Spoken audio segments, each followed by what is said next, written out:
So I recently shot a video sounding the alarm that it wasn't time to invest yet. Based on the economic cycle that we're in and the Federal Reserve's policies, I was making an argument that in most cases, the Federal Reserve is really attacking asset markets in order to combat inflation. Central banks around the world and many major economies are doing pretty much the same thing. So this is also forcing or inducing many with any kind of cash to save instead of invest, as the Federal Reserve focuses on cooling the economy down to prevent any further long-term damage from outrageous inflation. So when I depicted this message in the video, what I probably didn't cover as much is who this message was mostly intended to reach. So that's what we're going to cover in today's video.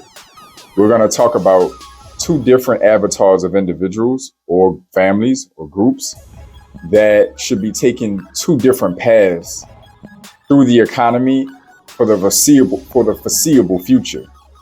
So this is JP from Blueprint for Prosperity, helping you to increase your net worth through relationship banking, maximizing your borrowing capacity, proper use of life insurance, and more ownership of real estate. I want you to like the video, subscribe to the channel. I'm uploading content on a daily basis to help you customize your blueprint for financial prosperity. So when we're going to describe these two avatars, this is intended to help give you, the viewer, the opportunity to see where you fit so you can have a better idea of how to move forward going on in this confusing economy that we're in and this uncharted territory that we're in economically.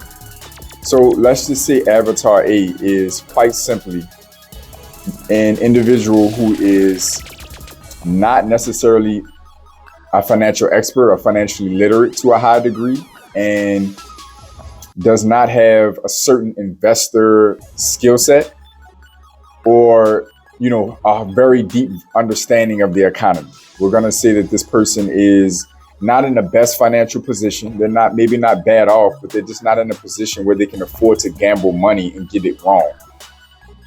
We'll just call Avatar B the opposite. Somebody that is either, strong, financially literate or, has a strong understanding of the economy and various investment markets or a specific investment market, and has strong financial positioning and can afford to take calculated risk with some of their capital.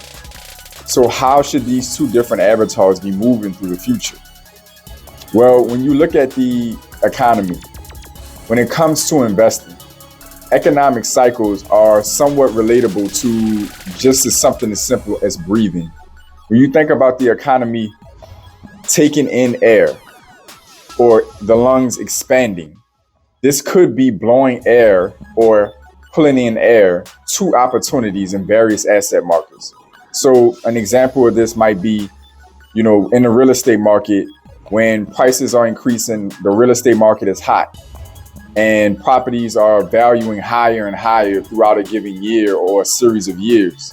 This may be a great opportunity for fix and flip strategies. The opportunity has been pulled into this strategy because you can be confident when you buy a property, if it needs work, it's and the other fundamentals meet. There's a demand for housing, there's a demand for the neighborhood and the type of property that you purchase, of course, that once you repair it, bring it up to par, bring it up to code, that it's going to meet the demand of the marketplace and you're going to be able to make a profit on it because the valuations are growing over time. When the economy starts to let air out and the lungs are contracting, if you will, or the economy is contracting, then you can state that the opposite may be the case for the same scenario. So if you look at the contraction of the economy or a specific asset market, we'll stick to real estate at the moment, and housing prices are either stalled or declining, then this may be pretty obvious based on certain other fundamentals that it's not a good time to fix and flip a property if you know that you're going to buy it in one stage and 6 to 9 months later it's going to be either not improved in value or worth less than what you were able to pay for or invest in it to get it up to par. The same thing can be said about investing in the stock market, especially with newer companies that are very debt dependent on their growth. Startups are typically very debt dependent. They raise capital in order to invest for growth, to expand the company aggressively. And we've reached an economic cycle where now money is no longer cheap. So many of these startup companies that have popped up in the last handful of years that have raised tremendous amounts of capital, they've been able to do it at really cheap rates, and it's spurred extreme growth for the companies, are now experiencing a massive deflation in the value of their company and a huge restriction in their ability to access capital because it's more expensive now.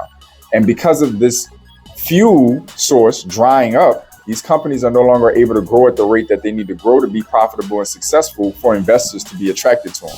Is this making sense so far? So as you can see, the economy goes through its cycles, right? And I want to keep this as simple as possible on purpose. I want you to be able to understand that you need to be somebody who's financially versed enough and educated enough and resourceful enough to be able to take advantage of these market cycles. If you're not, it's not that that's a bad thing in the sense of that you should feel less of a person or it should be an attack on your character. It just means that you need to be more patient and not take the risk until you have an understanding of how economic cycles work and the investment market that you intend to insert yourself into. So you need to broaden your financial education, and you need to be increasing your income, building your credit, and stacking as much cash as possible. And while you're increasing your education, you need to be doing these other things on the side, which they work hand in hand, thankfully. And this will allow you, as the economic cycle shifts, to find the opportunities. But regardless of anything, opportunities are always in this economy. Even right now, where things are as chaotic as they are and markets are getting crushed in some cases, when you think parts of the stock market, parts of crypto markets, real estate markets starting to cool down and compress, there are still trillions of dollars flowing through our economy. It's out there still. It doesn't matter whether we're contracting or expanding. The only thing that's determining is how fast and how much money is flowing through. It doesn't mean nothing's flowing at all. There's money out there. There's opportunity out there.